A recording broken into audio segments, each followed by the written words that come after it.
Praise the Lord. ஆண்டவர் இயேசு கிறிஸ்துவின் வல்லமையான நாமத்தினாலே உங்களை எல்லாரும் வரவேற்கிறேன்.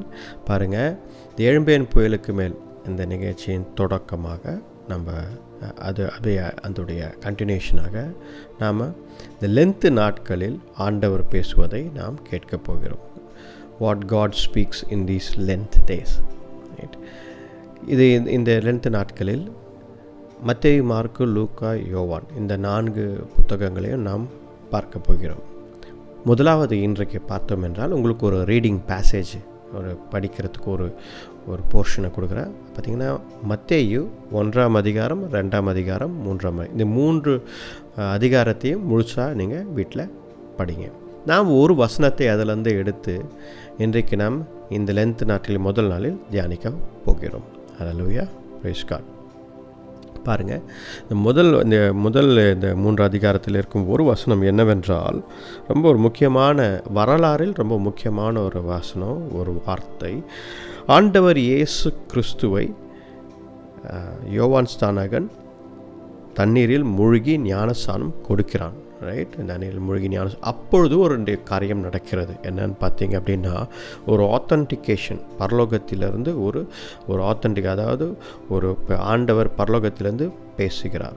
மத்தேயு 3ஆம் அதிகாரம் 17ஆம் வசனம். மத்தேயு 3ஆம் அதிகாரம் 17ஆம் வசனம் பார்த்தீங்க அப்படின்னா, அப்பொழுது ஒரு சத்தம், ஒரு வாய்ஸ் பரலோகத்திலிருந்து கேட்டது. அது என்னன்னு பார்த்தீங்கன்னா, இவர் என் நேசகுமார். நான் இங்கிலீஷ் உங்களுக்கு படிக்கிறேன். This is my son whom I love and with him I am well pleased. இவரே என் நேசகுமாரன், இவரை நான் நேசிக்கிறேன், இவரில் நான் அன்பு கூறுகிறேன் என்று ஆண்டவர் இந்த ஒரு வார்த்தையை அந்த இடத்தில் கூறுகிறார். பாருங்கள், இதிலிருந்து நாம் இன்றைக்கு இந்த முதல் நாளில் நம் லென்த் நாட்களில் முதலாவது கற்றுக்கொள்ள வேண்டிய காரியம் என்ன அப்படின்னு பார்த்தீங்க அப்படின்னா, ஆண்டவருடைய சாட்சி, முதல் சாட்சியை ஆண்டவர் தான் கொடுக்கிறார். பிதாவானவர் தான் முதல் சாட்சியை கொடுக்கிறார். அந்த சாட்சி என்ன அப்படின்னு பார்த்தீங்கன்னா, 3 காரியமாக பிரிந்திருக்கிறது. ஆண்டவருடைய சாட்சி, பிதாவருடைய சாட்சி 3 காரியங்களாக பிரிந்திருக்கிறது. இங்கே பரிசுத்த ஆவியானவரும் சாட்சி கொடுக்கிறார். அப்படி ஏன் சொல்கிறீங்க அப்படின்னா, அந்த வசனங்களில் நீங்கள் படிக்க பாருங்க. 16ஆம் வசனத்தில் பார்த்தால், ஆவியானவர் புறாவின் அந்த ரூபத்தில் அவர் ஆண்டவர் இயேசு கிறிஸ்து மேலே இறங்குகிறார். He came and rested on Jesus Christ in the shape of a dove. ஒரு resemblance of a dove. பாருங்கள், அப்போது இந்த இடத்தில் 2 பேர் ஆண்டவர் இயேசு கிறிஸ்துவை அடையாளம் காட்டுகிறார்கள். நமக்கு அடையாளம் காட்டுகிறார்கள். பிதாவானவரும் சரி, பரிசுத்த ஆவியானவரும் சரி, நமக்கு அடையாளம் காட்டுகிறார்கள். ஹல்லேலூயா, பிரைஸ் காட். 3 காரியங்கள் என்ன அப்படின்னு பார்க்கும்பொழுது, முதலாவது பிதாவானவர் சொல்வது, இவர் என் நேசகுமாரன், he is my son. பாருங்கள், இதில் ரொம்ப முக்கியமான ஒரு காரியம் என்ன பார்த்தீங்க அப்படின்னா, ஆண்டவர் இயேசு கிறிஸ்து தேவகுமாரன் என்று பிதாவானவர் அடையாளம் காட்டுகிறார். ஹல்லேலூயா, ஹல்லேலூயா, பிரைஸ் காட். அப்போ பாருங்கள், யார் இந்த உலகத்தில் இயேசு கிறிஸ்துவை அடையாளம் காட்டினது? Who identified Jesus Christ? யார் இன்ட்ரடியூஸ் பண்ணது? யார் அப்படின்னு பார்த்தீங்கன்னா, இந்த முதல்ல ஆண்டவர் இயேசு கிறிஸ்து பிதாவானவர் காட்டுகிறார். அப்போது இந்த உலகத்தில் நமக்கு ஒரு செய்தி, ஆண்டவர் இயேசு கிறிஸ்து தேவகுமாரன் என்று பிதாவானவரே நமக்கு சாட்சி கொடுக்கிறார். ஹல்லேலூயா. பாருங்க, ஃபெய்த், விசுவாசம். we have to believe. நாம் பிதாவின் வார்த்தையை விசுவாசிக்க வேண்டும். முதலாவது என்னன்னு விசுவாசிக்கணும்? ஆண்டவர் இயேசு கிறிஸ்து தேவகுமாரன் என்று விசுவாசிக்க வேண்டும். ஹல்லேலூயா. அவர் பரலோகத்திலிருந்து வந்தார் என்று விசுவாசிக்கணும். பாருங்கள், இதை நீங்கள் இது முதலாவது இந்த ஆண்டவர் பிதாவானவர் சொன்ன சாட்சிகளில் முதலாவது அவர் குமாரன், தேவகுமாரன் என்று நீங்கள் விசுவாசிக்க வேண்டும். அவர் மட்டும்தான் பரலோகத்திலிருந்து பிதாவின் மடியிலிருந்து இறங்கி வந்தார் என்று யோவான் 1ஆம் அதிகாரத்தில் மென்ஷன் ஆயிருக்கு. அப்போது பார்த்தீங்க அப்படின்னா, யாரும் தேவனை கண்டதில்லை. Nobody has seen God. யாரும் தேவனை கண்டதில்லை. ஆனால் பிதாவின் மடியிலிருந்து வந்தவர் ஒருவரே that one person is Lord Jesus Christ. Right? அப்போது இந்த இடத்துல நாம் இந்த லென்த் நாட்களில் தியானிக்க வேண்டிய, சிந்திக்க வேண்டிய ஒரு பெரிய காரியம் என்ன? ஆண்டவர் இயேசு கிறிஸ்து தேவகுமாரன். இது யார் சாட்சி சொன்னது? பிதாவானவரே சாட்சி சொன்னார். ஹல்லேலூயா.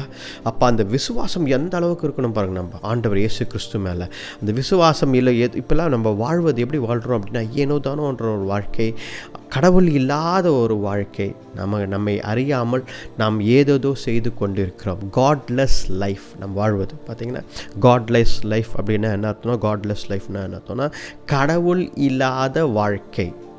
கடவுளை நம்புவோம், we will believe in God, கடவுளை நம்புவோம், வேதத்தை நம்புவோம், சர்ச்சுக்கு போவோம், எல்லாம் செய்வோம்.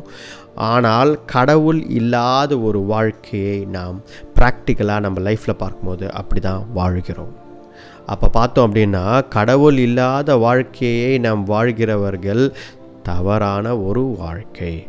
ஏனென்றால் நமக்கு ஒரு செய்தி, ஆண்டவர் பிதாவானார் நமக்கு ஒரு செய்தி கொடுக்கிறார். என்ன?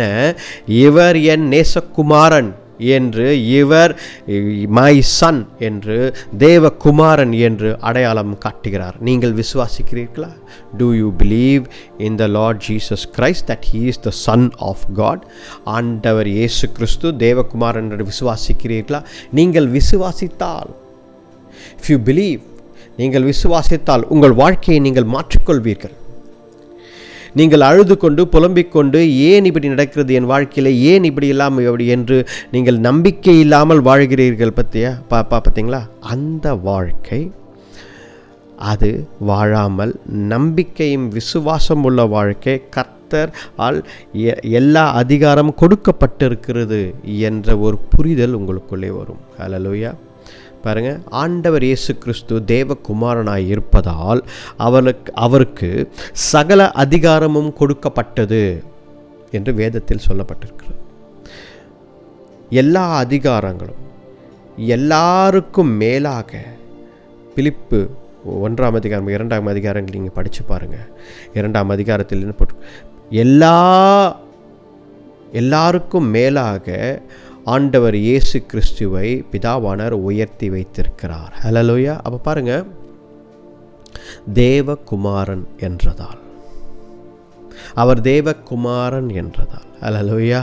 அப்போது நம்முடைய இருதயத்தில் நாம் ஒன்று ஆணித்தரமாக விசுவாசிக்க வேண்டும். ஆண்டவர் இயேசு கிறிஸ்துவுக்கு என்னை காப்பாற்றுவதற்கு, என் குடும்பத்தை காப்பாற்றுவ, என்னை வழிநடத்த அவருக்கு சர்வ அதிகாரமும் எல்லா அதிகாரமும் பிதாவானவரால் கொடுக்கப்பட்டிருக்கிறது. அவருக்கு எல்லாம் முடியும். Hallelujah. Everything is possible with Jesus Christ. Everything is possible with God. இதை நீங்கள் ஆணித்தரமாக இந்த காரியத்தில் புரிந்து கொள்ள வேண்டும். 2ஆம் காரியம் பார்த்தோம் என்றால், ஆண்டவர் சொல்வது, இவரை நான் நேசிக்கிறேன், whom I love. ரைட்? இதில் whom I love, நான் இவரை நேசிக்கிறேன் என்று சொல்லும்பொழுது ஆண்டவர் ஒரு விஷயத்தை சொல்கிறார். என்ன சொல்கிறார்? நான் மிகவும் நேசிக்கும் என்னுடைய குமாரனை இந்த உலகத்தின் பாவத்தை சுமப்பதற்காக, உங்களுக்காகவும் எனக்காகவும் நாம் செய்த பாவங்களை சுமந்து தீர்ப்பதற்காக அவர் அனுப்பினார். அவரை ரொம்ப நேசித்த ஆண்டவரை. ஆனால் இதில் பாருங்கள், அப்படி அனுப்பினவர் நமக்காக அனுப்புகிறார் என்றால் நம்மை எவ்வளவாய் நேசிக்கிறார் என்பது நீங்கள் புரிந்து கொள்ள வேண்டும். கரெக்டா இல்லையா? அவர் மிகவும் நேசித்த ஆண்டவர் இயேசு கிறிஸ்துவை நமக்காக அனுப்புகிறார் என்றால் நம்மை நேசிக்கிறார் அல்லவா?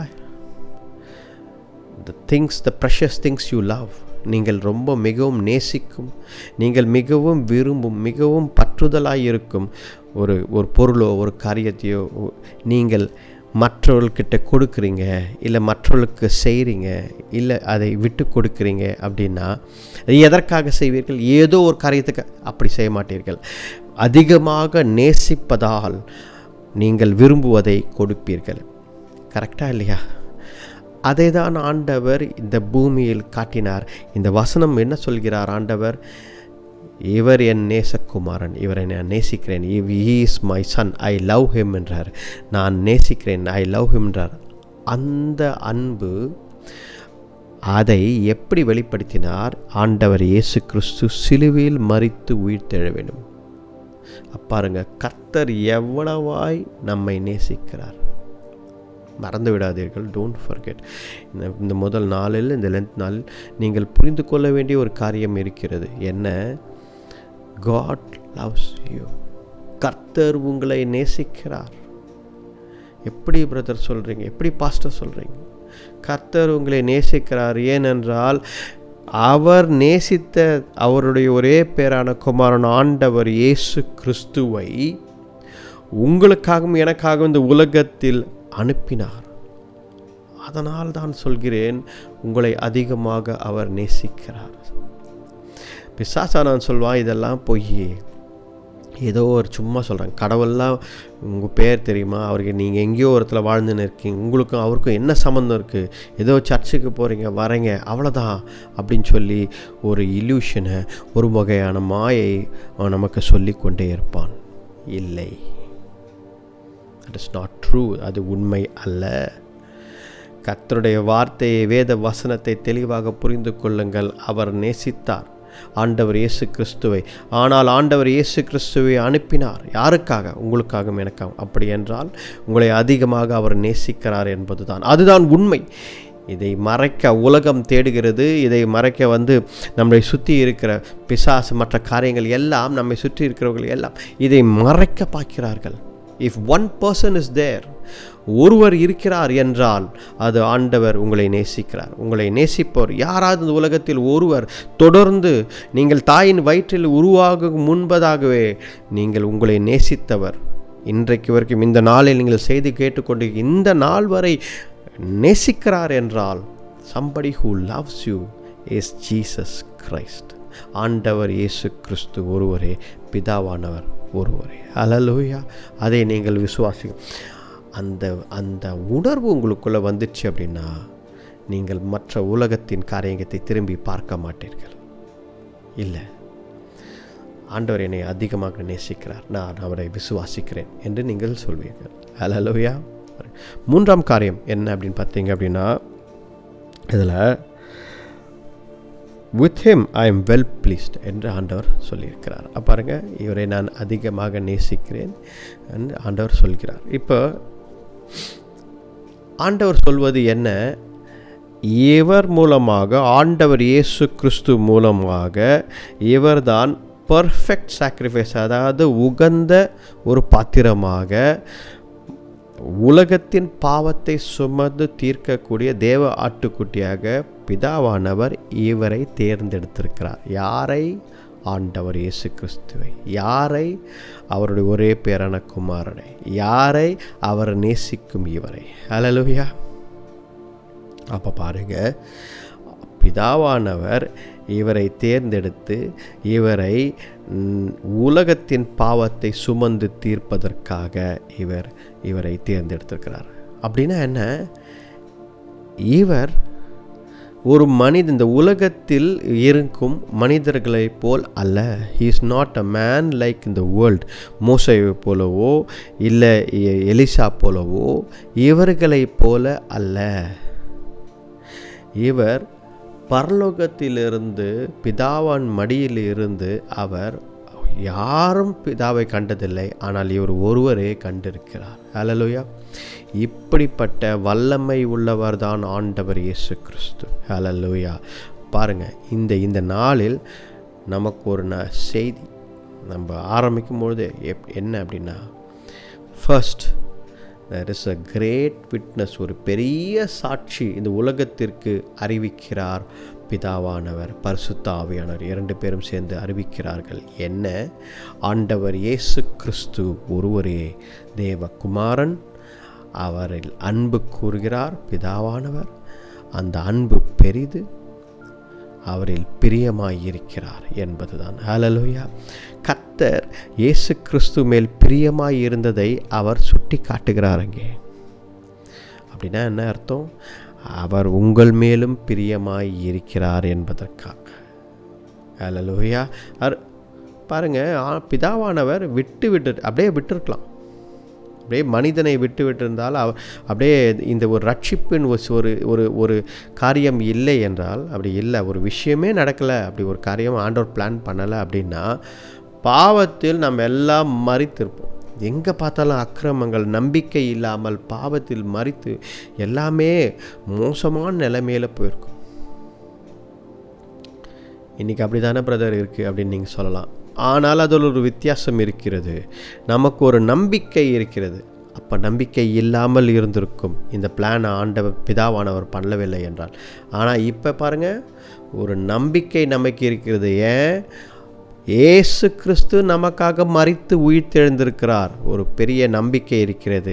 நான் ஆண்டவர் இயேசு கிறிஸ்துவை விசுவாசிக்கிறேன், என் வாழ்க்கையை அவரிடத்தில் கொடுத்திருக்கிறேன். அவர் வரப்போகிற ராஜா, அவர் வரும்பொழுது என்னை அழைத்து கொள்வார், பரலோகத்தில் என்னை அழைத்து கொள்வார் என்ற ஒரு பெரிய நம்பிக்கை, நித்திய வாழ்க்கையில் ஒரு பெரிய நம்பிக்கை ஆண்டவர் இயேசு கிறிஸ்து மூலமாக நமக்கு இருக்கிறது. கரெக்டாக இல்லையா? அதற்கேற்ற ஒரு சாட்சி உள்ள வாழ்க்கை நாம் வாழ வேண்டும். அதுதான் இன்றைக்கு செய்தி. எப்படி பிதாவானவரும் பரிசுத்தாவியும் சாட்சி கொடுத்தார்களோ ஆண்டவர் இயேசு கிறிஸ்துவை பற்றி, அதை போல நீங்களும் ஒரு சாட்சி உள்ள வாழ்க்கை இந்த உலகத்திற்கு முன்பதாக வாழ வேண்டும். அதை உறுதி எடுத்துக்கொள்ளுங்கள்.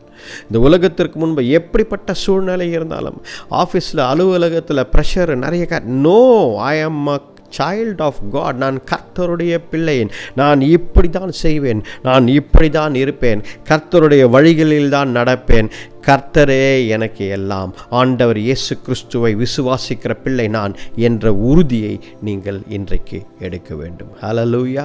அப்பொழுது பாருங்கள், ஆண்டவர் எப்படி உங்கள் வாழ்க்கையை மாற்றுகிறார் என்று. என்னெல்லாம் நடக்கிறது இந்த 40 நாட்கள் முடிக்கிறதுக்கு முன்பதாக உங்கள் வாழ்க்கையில் எப்படியெல்லாம் ஆண்டவர் வித்தியாசங்களை காட்டுகிறார் என்பதை நீங்கள் புரிந்து கொள்வீர்கள். ஹல்லேலூயா. Praise God. கண்களை மூடி நாம் ஜெபிப்போம். பரலோக தேவனே, அப்பா உம்மை துதிக்கிறோம். கர்த்தாவே, கிருபையும் இரக்கமுள்ள தேவனே, அப்பா உம்மை துதிக்கிறோம். இந்த நாளுக்காக நன்றி ஆண்டவரே. நீர் எங்களை வழிநடத்தி வந்ததற்காக நன்றி.